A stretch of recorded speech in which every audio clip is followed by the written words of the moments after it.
Okay, last question. Now that I'm a younger version of you, Who said that? so you're basically looking into the mirror. This is like Scrooge, okay? You're looking back. What advice will you give a younger self now?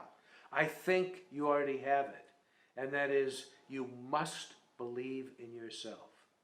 You must believe in yourself because you're going to encounter along the way in your career what all of the greats have encountered, which is you're going to pass out of style, as Billy Wilder did, as Wells, Elie Kazan, name them all.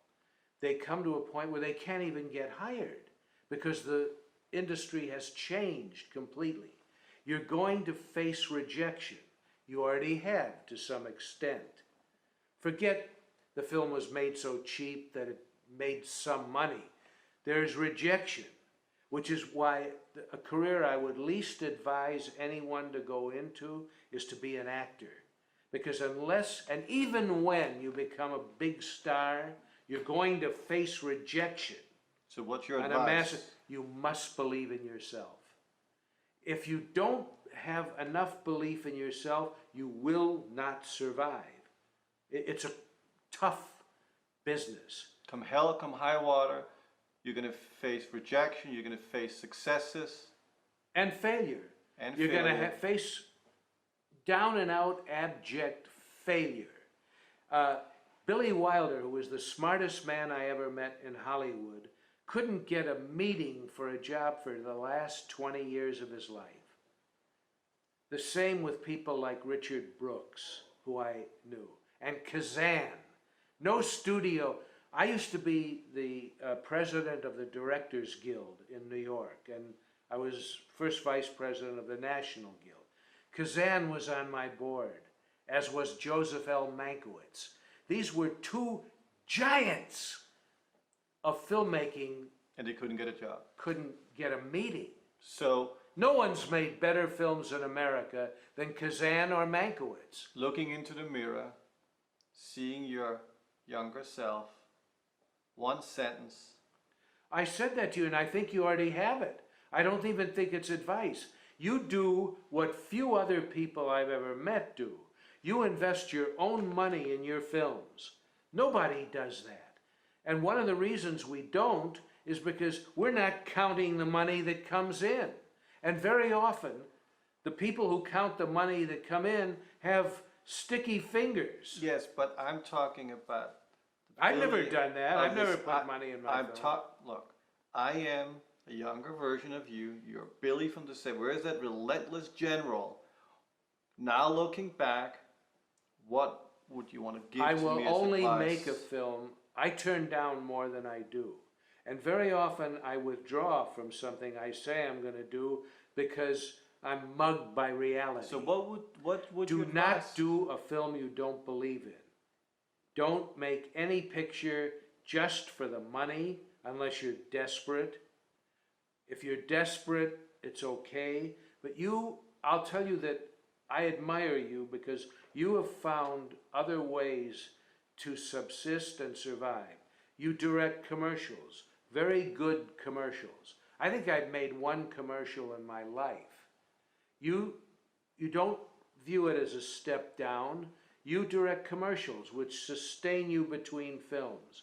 You finance your own films. The only other guy I know who did that successfully was John Cassavetes. He was the true independent filmmaker of America. Today these guys call themselves, I'm an independent filmmaker. Somebody else has put up all the money. John Frankenheimer used to mortgage his house every time he made one of his films. He talk about put up your own money. If his film didn't make enough back, he lost his house to make a movie. I've never seen dedication like that.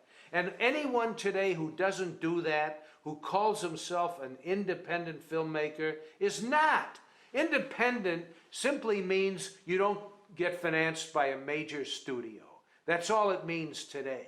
When John Cassavetes made films like Shadows and Husbands and even the killing of a Chinese bookie, and opening night, some wonderful films.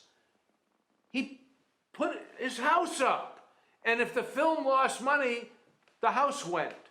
That's independent filmmaking. Absolutely, and parent spirit of mind. But you're sitting on a couch right now. No, I'm in a chair, actually. You're in a chair. I'm in a chair. Again, I am the William Friedkin of the mid-70s going up that hill. You're the Billy Friedkin of the future, knowing what's going to happen. What do you want to say in one sentence I gave it to you. to the Billy Friedkin back then? You must believe in yourself above all. And that was said better by Polonius in Hamlet, by Shakespeare. Polonius said to Hamlet, "This above all, to thine own self be true." And those are words to live by. Hamlet also says something interesting to his friend,